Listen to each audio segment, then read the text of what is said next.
She wasn't talking to herself. She was calling the man who ruined her life.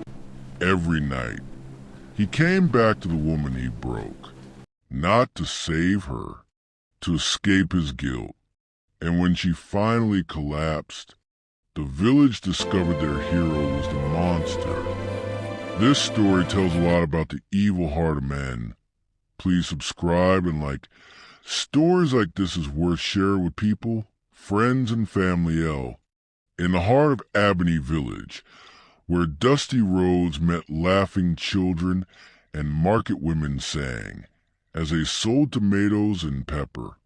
One name was spoken like a prayer. Benedict, our son has returned. Old men removed their caps and bowed. Some wept openly. Years ago, Benedict had left the same village barefoot, hungry and hopeless.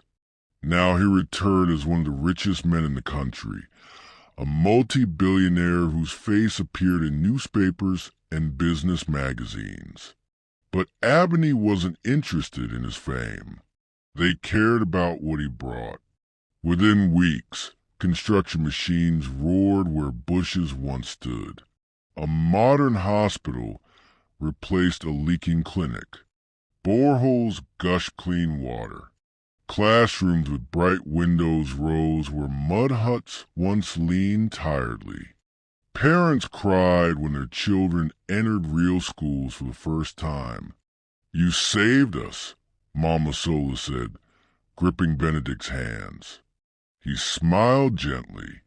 "I only remember where I came from." To the villagers, he was more than generous. He was a miracle sent by God. Everywhere he walked, people blessed him. No one ever saw him angry. No one ever saw him proud. But inside Benedict's chest lived something heavy, a secret he carried like a stone. Each smile hid guilt. Each donation was an apology no one understood. And when night fell, when the village slept, Benedict left his luxury guest house quietly, not for business, not for rest, but for the one place no respectable person dared to go, the old market square, where a broken woman lived. By daylight, the market square was loud with bargaining voices, baskets of pepper, piles of yam, and the smell of fried akara. But right at its center sat Malamo, dirty, barefoot, wrapped in torn clothes. Her hair stood wild like bush grass after harmattan. Sometimes she laughed loudly at nothing. Sometimes she cried and rocked herself like a child. Other times she screamed one name again and again. Benedict. People shook their heads. That woman is possessed.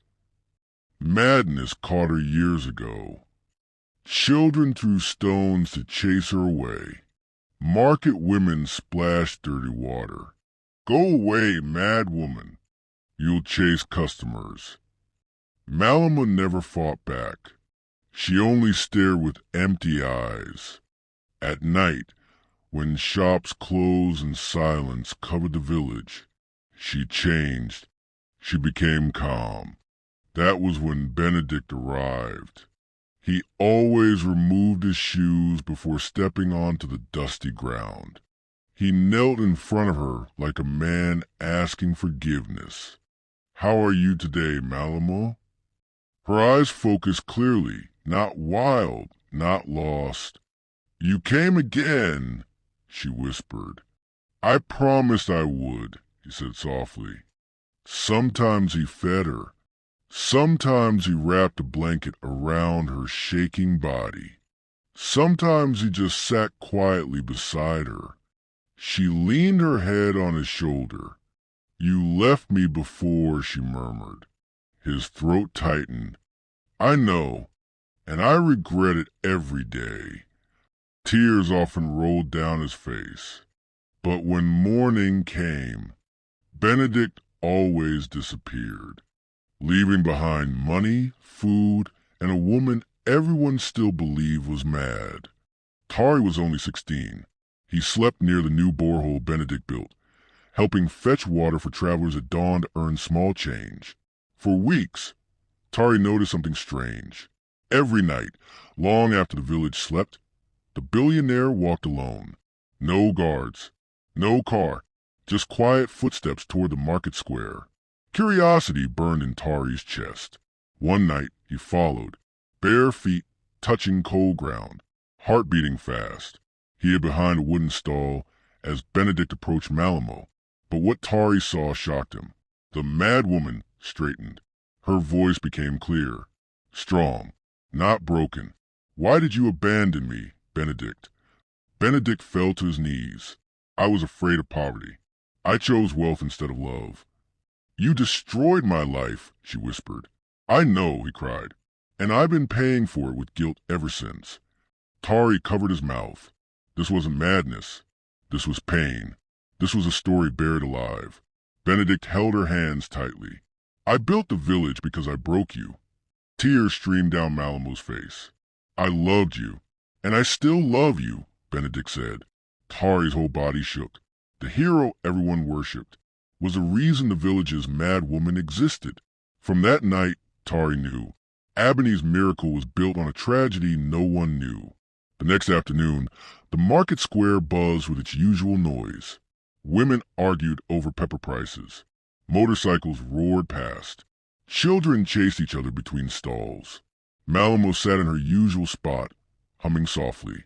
Suddenly her body stiffened. Her eyes rolled back. She let out a sharp cry. Then she collapsed violently onto the dusty ground. Her arms jerked. Her legs shook uncontrollably. Foam gathered at her mouth. "Jesus! She's dying!" People scattered in fear. Some shouted that evil spirits had finally taken her. Others stood frozen.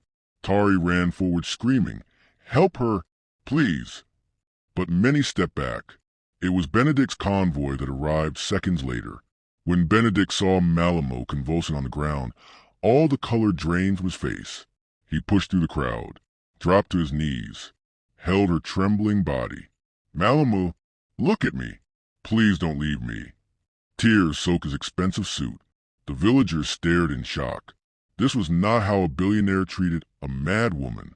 "Bring a vehicle now," Benedict shouted. No one had ever heard him raise his voice before.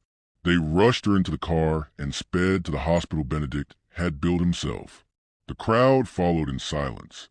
Fear hung thick in the air. For the first time, the village began to realize something was very wrong. Inside the hospital, nurses hurried Malamo into emergency care. Benedict paced the hallway, like a trapped animal. His hands shook. Sweat dripped from his forehead.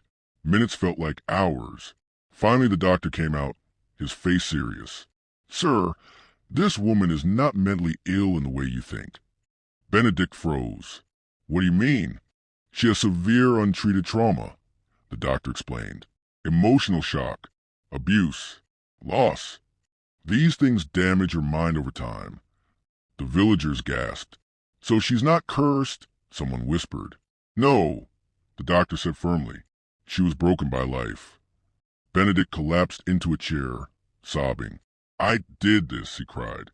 "I did this to her." The doctor continued softly. "She also lost a pregnancy years ago under terrible conditions." The room went silent. Tari felt his stomach twist. Everything connected. The doctor added, "With proper care, she can heal slowly." Hope flickered, but the truth had already cut deep.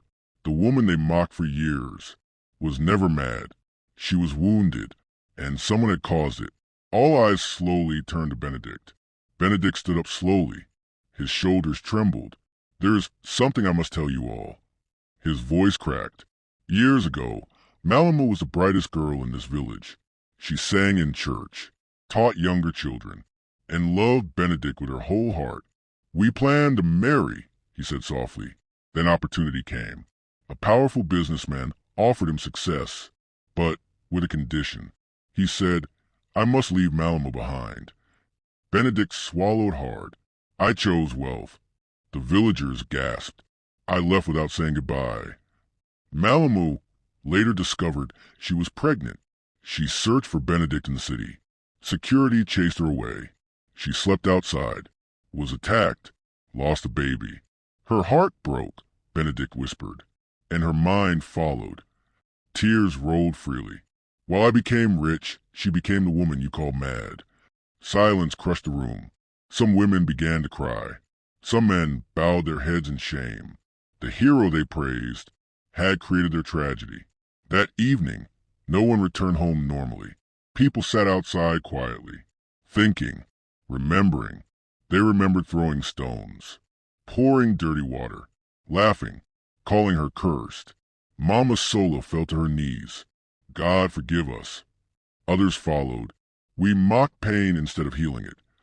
Children cried when they realized what they had done. The woman they chased away every day was carrying the village's greatest sorrow, and Benedict, their savior, had been trying to repay a debt no money could erase. When Malamo opened her eyes briefly that night, she whispered Benedict's name. He held her hand tightly. I'm here. I won't leave again. From that moment, Albany changed. People brought food, blankets, prayers, not for the billionaire. For Malamo, for the first time, she was treated like a human being, not a curse. Benedict moved Malamo into a private ward. Special doctors were brought in from the city. Therapy began. Medicine was given carefully. Every day, Benedict sat beside her bed. He fed her, talked to her, reminded her of her childhood dreams. Slowly, something beautiful happened. Her eyes became clearer. She recognized faces. She smiled. One morning she whispered, "You stayed?" "Yes," Benedict replied softly. "Forever this time." Weeks passed. Malamo began walking again, laughing gently, telling small stories. The madness faded little by little. The village celebrated quietly, not loudly like before, but with gratitude. Children brought her flowers. Women hugged her. Men greeted her respectfully. One evening she looked at Benedict and asked, "Did you really build all this for me?" He nodded. "I was trying to fix what I broke." She touched his face gently, then helped me live again. Tears streamed down his cheeks, and for the first time, hope fully returned to Albany Village. Thanks for watching. Please don't forget to subscribe, like, and comment. Thank you.